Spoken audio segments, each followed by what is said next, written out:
What if rock's most iconic love song was actually a confession of betrayal? Eric Clapton's Layla wasn't just about heartbreak. It was about his obsession with his best friend's wife.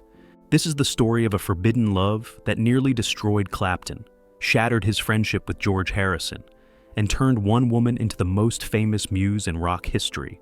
After this, you'll never hear Layla the same way again. In the late 1960s, George Harrison and Eric Clapton were more than just two of the most revered musicians in the world. They were like brothers. While the Beatles were redefining pop music, Clapton was emerging as the guitar god of British blues rock. Their bond was rare in a world of egos and fame. They traded musical ideas, collaborated on projects, and even shared spiritual interests. Enter Pattie Boyd. Pattie was more than just a muse. She was a cultural icon in her own right. A successful model, she was the face of the swinging 60s in London, appearing on magazine covers and in Vogue spreads. She had an effortless charm, a disarming beauty, and a poetic presence that seemed to inspire everyone who met her. George was instantly taken when they met on the set of A Hard Day's Night. Within 2 years, they were married. But here's where things start to twist. Clapton met Pattie through George, and from the very first encounter, he was captivated. But this wasn't some casual infatuation. According to friends, he became fixated. Pattie, in his eyes, was perfection, graceful, unattainable, and painfully out of reach. It didn't help that she was already the love of his best friend's life. Instead of backing away, Clapton allowed the feeling to consume him. He didn't flirt. He didn't make a move. He brooded, privately, intensely. He began to write her letters under a false name, Lancelot, comparing his love for her to tragic heroes in romantic legends. And while Pattie was reportedly confused and flattered, she remained faithful to George. But things were already shifting under the surface, because this wasn't a love triangle, not yet. It was a countdown. Eric Clapton didn't just fall for Pattie Boyd, he unraveled because of her. Watching George and Pattie together was like slow torture. Every dinner, every party, every shared studio session, it was a reminder that the woman he loved belonged to someone else. Not just someone, but the one person he admired most, his best friend. But obsession doesn't obey boundaries. It doesn't care about loyalty or vows or friendship. Clapton once described the pain as unbearable. He wasn't exaggerating. By 1970, that pain had driven him into isolation and into heroin. He later admitted that his addiction started as an escape. If he couldn't have Pattie, he didn't want to feel anything at all.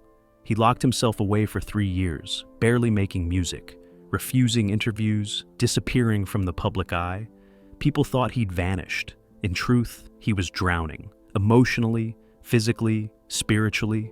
The irony, Pattie had no idea how deep his feelings ran. To her, Clapton was a friend of George's, maybe a little flirtatious, a bit intense, but she had no clue he was spiraling over her. Clapton masked the obsession from most people, but those closest to him saw it. His behavior changed. He grew more erratic, more volatile. He once even confronted Pattie, confessing his love in a moment of emotional collapse, only to be rejected. She told him gently but firmly, she loved George. That should have been the end. But it wasn't. Because Clapton didn't walk away. He did what artists do. He turned his pain into something else, something louder, something that couldn't be ignored.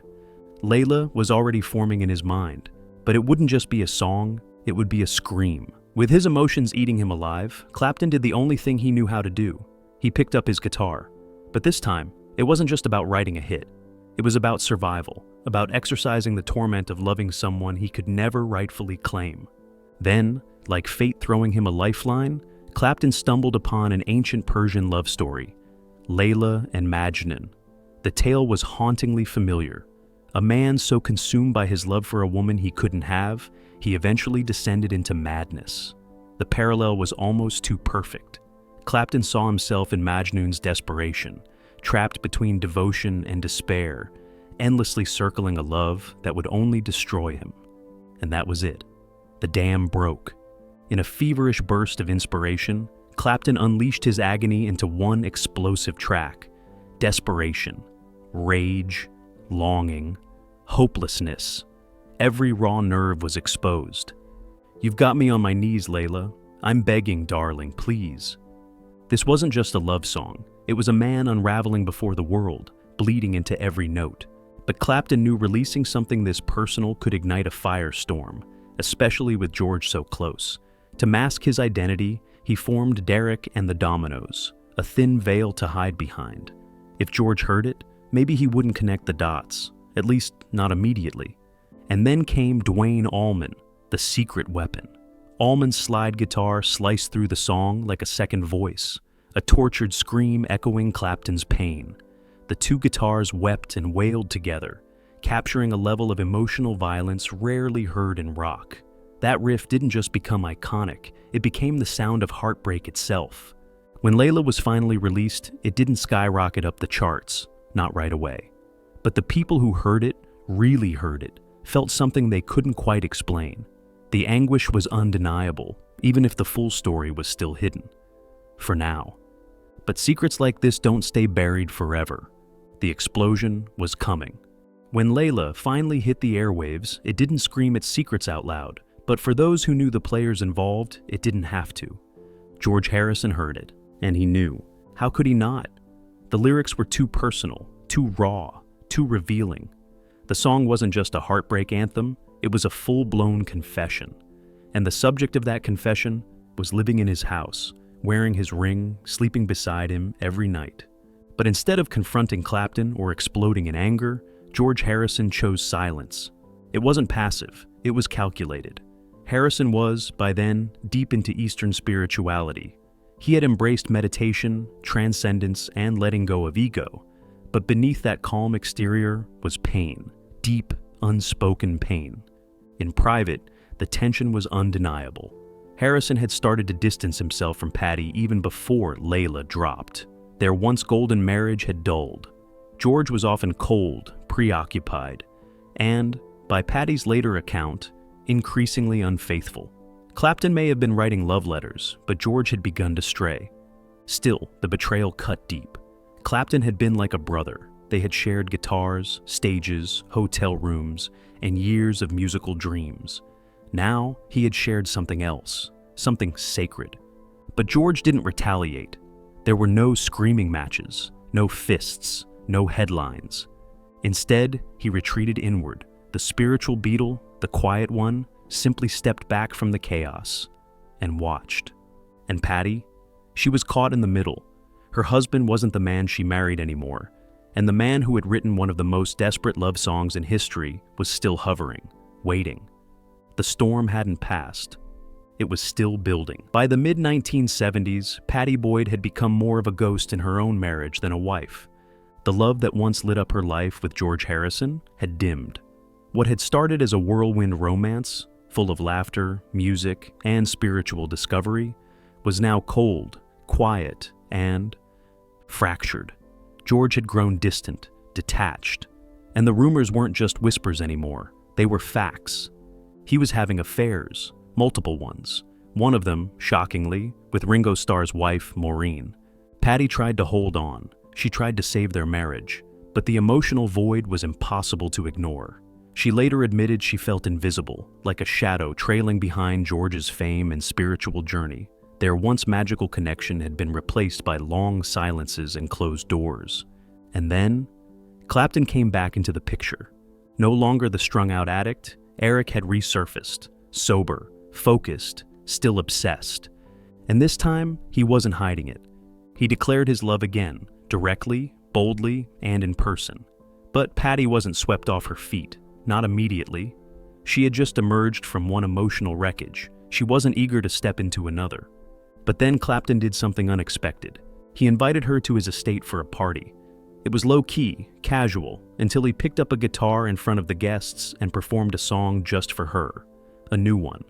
A quiet, aching melody. It wasn't Layla. It was Wonderful Tonight. The message was crystal clear. He was still in love, still waiting. And this time, Pattie couldn't walk away. In 1974, after years of confusion, guilt, and emotional tug-of-war, she left George. She walked out of one legend's life and into another's arms. The world was stunned. The press had a field day. And behind the scenes, two of rock's most powerful men were now officially on opposite sides of a broken love story. Eric Clapton had finally won, After years of obsession, heartbreak, and addiction, he got the girl. Pattie Boyd was no longer a fantasy. No longer married to George, she was his wife now. They married in 1979 in Tucson, Arizona, surrounded by friends, rock royalty, and photographers who couldn't believe the triangle had come full circle. It should have been the happily ever after ending, but it wasn't. Because the man Pattie had married was not the same one who wrote Layla. That Eric, heartbroken, poetic, desperate, had been replaced by someone darker, someone numb. The years of heroin addiction had given way to something else, alcohol, and this time, the damage wasn't hidden in hotel rooms. It was on full display. Clapton began drinking heavily, disappearing for days, sometimes weeks. The obsession that once seemed romantic now looked like self-destruction. He cheated, repeatedly, brazenly, at times even in front of Pattie. In her memoir, she recalled one moment at a party when Eric left with another woman while she sat in the next room, pretending not to notice. The woman he had chased for years was now treated like furniture. Clapton, in interviews, admitted he didn't know how to be in a relationship. He thought that once he had Pattie, the longing would end. But the truth? He wasn't in love with the real woman. He was in love with the idea of her. Pattie stayed for nearly a decade, hoping things would get better. But they didn't. She left him in 1988. No drama, no spotlight, just quiet heartbreak. She had been the muse for Layla, the inspiration behind Wonderful Tonight, and the center of rock's most iconic love triangle. But in the end, she walked away from both men, lonely, drained, and searching for herself. The fairy tale was over, and all that was left was the music. For a love triangle built on obsession, betrayal, and heartbreak, what happened next was unexpected. Time passed, decades turned, and somehow, the bitterness that once tore them apart began to fade. In a strange, almost surreal twist, George Harrison, Eric Clapton, and Pattie Boyd would all reunite, publicly and privately. Not in courtrooms, not through tabloids, but as friends, or something close to it. In the early 90s, George and Eric were spotted laughing together at events. Not forced smiles, but real ones. The same men who had once silently dueled over the same woman were now sharing stages again, trading solos like old times. The cold distance between them had melted into something more peaceful. At one point, George even joked about the triangle, saying, "I don't mind that Eric had my wife. I was finished with her anyway." It was dark humor, sure, but it revealed something deeper, acceptance, maybe even forgiveness. Pattie, too, was welcomed back into the circle, not as someone torn between two men, but as a person finally allowed to exist outside of their shadows. The muse had become her own story again. And then came the final, emotional chapter. In 2001, when George Harrison passed away from cancer, it was Eric Clapton who organized and performed at the tribute concert, not just as a musician, but as a brother saying goodbye. Clapton didn't just mourn George, he honored him. Through music, through tears, through an unspoken understanding that time had healed what ego had once destroyed. Layla lived on, so did Something, so did Wonderful Tonight, all songs about one woman, Pattie Boyd.